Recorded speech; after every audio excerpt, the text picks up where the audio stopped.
ఎకరాలు ఉన్న రైతైనా సరే గుంపు మేస్త్రిగా పనిచేసే దుస్థితి అధ్యక్ష హైదరాబాద్కి వచ్చి కూలీ చేసుకునే దుస్థితి ఇది వాస్తవం అధ్యక్ష వారికి కూడా తెలుసు ఒక్క మాటలో చెప్పాలి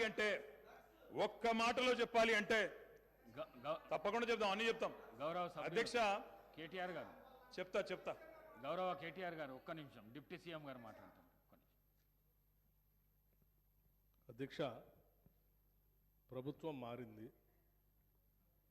ప్రజలు అత్యంత ప్రజాస్వామ్యయుతంగా తీర్పిచ్చారు మేము చాలా విషయాల హృదయంతో ప్రభుత్వం తరఫు నుంచి చాలా స్పష్టంగా చెప్పాం అత్యంత ప్రజాస్వామ్యయుతంగా సభను నడుపుకుందాం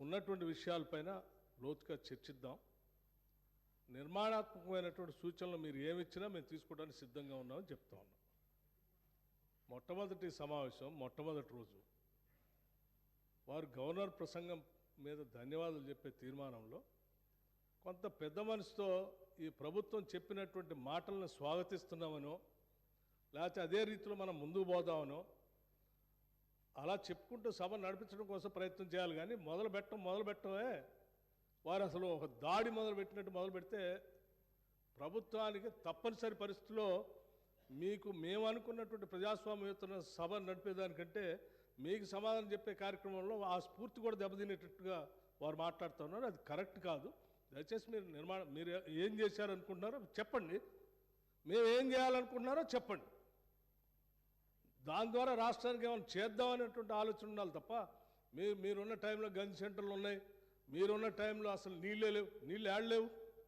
ఏడలేవండి ఆర్డబ్ల్యూఎస్ పథకం ద్వారా మొత్తం రాష్ట్రంలో దాదాపు 70 నుంచి 80% నీళ్ళు ఇచ్చారు మా ఆదిలాబాద్ నుంచి నేను ఖమ్మం వరకు చెప్తాను నేను ప్రతి ఊరితో సహా లెక్కలతో సహా చెప్తాను చివరి గోండుగూడెల్లో కూడా మీరు చెప్పినటువంటి ఆర్డబ్ల్యూఎస్ దాదాపు 43,000 కోట్ల రూపాయలతో ఖర్చు పెట్టారు ఏడాది ఒక్క గ్రామంలో నీళ్ళు వస్తున్నాయండి ఇప్పటికి కూడా ఐటీడీఏ నీళ్ళే తాగుతూ ఉన్నాం వేసినటువంటి బోర్లు బావిలో నుంచి నీళ్లు తాగుతున్నామని చెప్తా ఉన్నారు మళ్ళీ అదేదో పెద్ద గొప్పగా చేసినట్టు చెప్తున్నారు మీరు వచ్చిన తర్వాతనే నల్గొండలో నీళ్ళు వచ్చినాయి అంతకుముందు నల్గొండలో నీళ్ళు రాలేదా ఫ్లోరోసిస్ ఎరాడికేషన్ కాలేదా మీరు వచ్చిన తర్వాత జరిగిందా మీకంటే ముందే జరిగింది మీరు ఇంకా కట్టినటువంటి ఆర్డబ్ల్యూఎస్ పథకం కింద కట్టినటువంటి సంస్థల్ని వ్యవస్థల్ని ఆస్తుల్ని అన్నిట్లు కూడా ధ్వంసం చేసి తాళాలు వేసి పనికి రాకుండా చేశారు వాటి మీద కూడా లెక్కలతో మేము బయటకు తీస్తాం రివ్యూ చేస్తాం అధ్యక్ష దయచేసి మీరు చెప్పండి ఎస్ మీరు 10 ఏళ్ళు పాలన చేశారు ప్రజలు తీర్పిచ్చారు ఈ తీర్పిచ్చినటువంటి తీర్పు ద్వారా రేపొద్దున ఇంకా భవిష్యత్తులో ఈ రాష్ట్రాన్ని ఇంకా ఎంత ముందుకు తీసుకొని పోదాం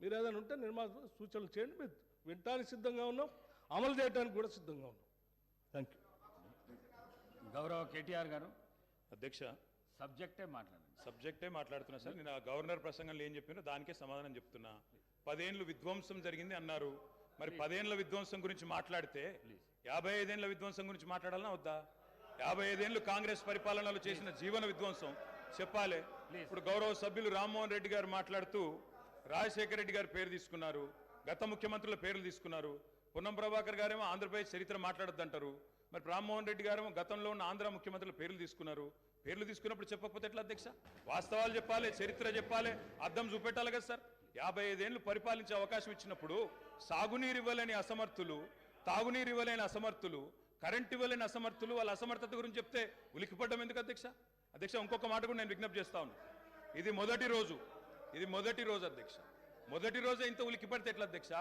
మొదటి రోజు ఇంత భయపడితే ఎట్లా ఒక్కొక్క మంత్రి గారు లేసి అప్పుడే ఉలికిపడి మాట్లాడుతున్నారు అంత భయం ఎందుకు సార్ అధ్యక్ష నిర్మాణాత్మక సూచనలు చేయాలన్నారు భట్టి గారు వి వెల్కమ్ ఇట్ కానీ మీరు నిర్మాణాత్మకమైన గవర్నర్ ప్రసంగం ఉంటే విధ్వంసంగా ఉండకపోతే వాస్తవాలు చెప్తే మేము కూడా వాస్తవాలు చెప్పేటోళ్ళం మా అధ్యక్షుడు స్పష్టంగా చెప్పారు కొత్త ప్రభుత్వం వచ్చింది తొందరపడకండి ఒక 3 నెలలు సమయం ఇద్దాం అట్రఫ్లాప్ అవుతారు ఎట్లాగూ కానీ 3 నెలలు సమయం ఇద్దాం ఎందుకంటే అధ్యక్ష చాలా చెప్తా అవి కూడా చెప్తా పాపం వాళ్ళ సభ్యుడే వాళ్ళని నిరికిస్తాడు అధ్యక్ష ఒక్క మాటలో చెప్పాలంటే తెలంగాణలో అధ్యక్ష ఒక్క మాటలో చెప్పాలంటే ఏంది అధ్యక్ష కాంగ్రెస్ పరిపాలన బొంబాయి బొగ్గుబాయి దుబాయ్ ఆనాడు ఇదే కదా అధ్యక్ష మొత్తం ప్రజలు వలసలు పోయే దుస్థితి రైతులు మొగులు దిక్కు చేసే దుస్థితి మొత్తంగా ఆఖరికి ఇవాళ అక్కడ కూర్చున్న ముఖ్యమంత్రి గారి సొంత జిల్లాలోనే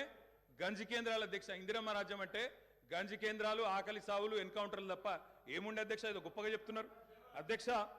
ఆ రోజుల్లో ప్రాజెక్టులు కట్టకున్నా, పైసలు తరలించకపోయినా ఆంధ్రాకి మౌనంగా మంగళహారతులు పట్టింది తెలంగాణ కాంగ్రెస్ నాయకులు కాదా అధ్యక్ష? ఆనాడు మేము రాజీనామాలు చేస్తుంటే, గొంతు చించుకుంటుంటే, పేగులు దిగేదాకా కొట్లాడుతుంటే, పదవుల కోసం పెదవులు మూసుకున్నది ఎవరు అధ్యక్ష? ఇలా బాగా మాట్లాడుతున్నారు అధ్యక్ష. ఇంకొక మాట చెప్తా ఉన్నా, ఇదే శాసనసభ అధ్యక్ష, తెలంగాణ పదం నిషేధిస్తే ఒక్క కాంగ్రెస్ నాయకుడు మాట్లాడిండా అధ్యక్ష? ఇదే శాసనసభలో అధ్యక్ష, అక్కడ కూర్చున్న ముఖ్యమంత్రి కిరణ్ కుమార్ రెడ్డి గారు, మా హరీష్ రావు గారు లేచి మాకు నిధులు ఇవ్వరా అని అడిగితే, ఒక్క పైసా ఇయ్యా, ఏం చేసుకుంటావో చేసుకోపో అన్నప్పుడు ఒక్క కాంగ్రెస్ నాయకుడు మాట్లాడిండా సార్? ఇలా బాగా మాట్లాడుతున్నారు. పదవుల కోసం పెదవులు మూసిన చరిత్ర ఖచ్చితంగా తెలంగాణ కాంగ్రెస్ నాయకులదే.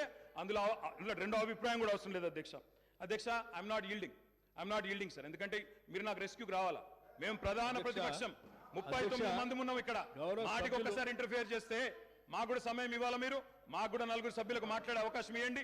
మాటికి మంత్రి గారు చెప్పడం ఏందండి? సమాధానం చెప్పలేరా అధ్యక్ష? అంత భయం ఎందుకు? సమాధానం చెప్పలేరా అధ్యక్ష? సమాధానం చెప్పలేరా సార్? వీళ్ళు గౌరవ్ కేటీ గారు తర్వాత చెప్పమనండి సార్. మా రిప్లై అయిపోయిన చెప్పమనండి అధ్యక్ష. గౌరవ సభ్యులు అధ్యక్ష. సార్ ఇది ఎందుకంటే వెంకన్న ఒక్క నిమిషం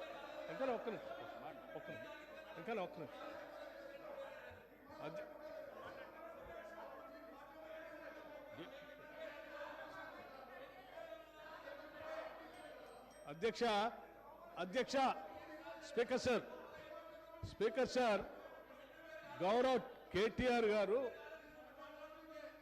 బ్రదర్ ప్లీజ్, నేనేం మిమ్మల్ని క్రిటిసైజ్ చేయట్లేదు. కూర్చో, ఒక్కడే నిమిషం. I'm trying to advise you. Please I'm trying to advise you. Please, నేనేం మిమ్మల్ని క్రిటిసైజ్ చేయట్లేదు. దయచేసి ఒక్క నిమిషం.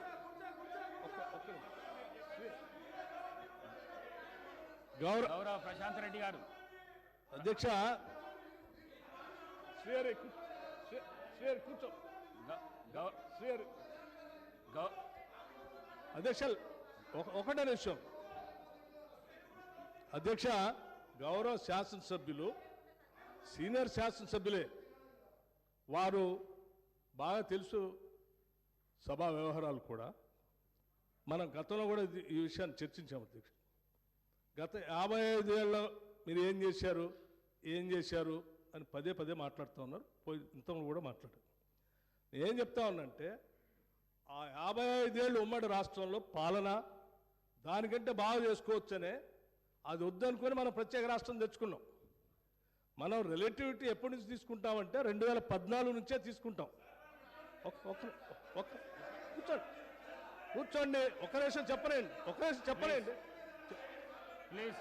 నిమిషం చెప్పండి.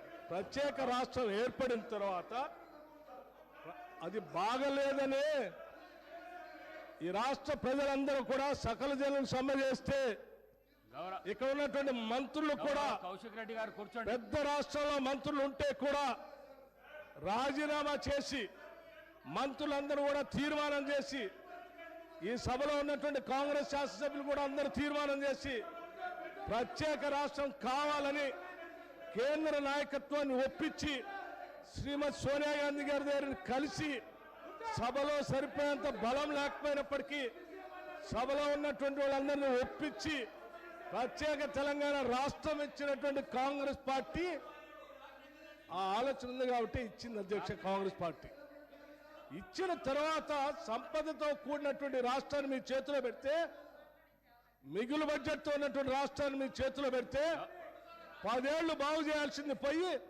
5 లక్షల కోట్ల అప్పు చేసి వాళ్ళ అప్పుల రాష్ట్రంగా మార్చిన మీరు అప్పుడు బాగలేదు ఇప్పుడు బాగలేదు అంటారు. బాగుండాల్సింది 10 ఏళ్ళ నుంచి చేయాల్సింది మీరు. ఆ రోజు గతంలో డిప్యూటీ సీఎం గారు కేసీఆర్ కూడా అందులో మంత్రిగా ఉన్నారు. అవన్నీ బాగలేదని అనుకున్నప్పుడు అందరం కలిసి తీర్మానం చేసి తెచ్చుకున్న తెలంగాణ రాష్ట్రంలో పాలన గురించి, అభివృద్ధి గురించి మాట్లాడుకోవాలి. కానీ మాట్లాడితే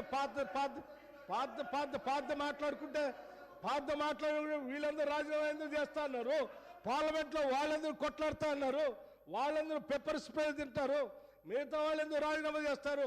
అది బాగాలేదని కదా తెచ్చుకున్న దాంట్లో మీరెంత బాగా చేశారో చెప్పాలి. కానీ ఏం చేశారు? పట్టుమని ఏమైనా గోదావరిలో ఒక చుక్క నీళ్లు తెచ్చారా? కృష్ణానదిలో ఒక చుక్క నీళ్లు తెచ్చారా? ఏం చేయలేదు కదా. లక్షల కోట్లు వృధా చేశారు. కానీ ఒక్క ఎకరానికైనా అదనంగా ఆయకట్టు నీళ్ళు ఇచ్చారా? ఒక్కడికైనా ఉద్యోగాలు ఇచ్చారా?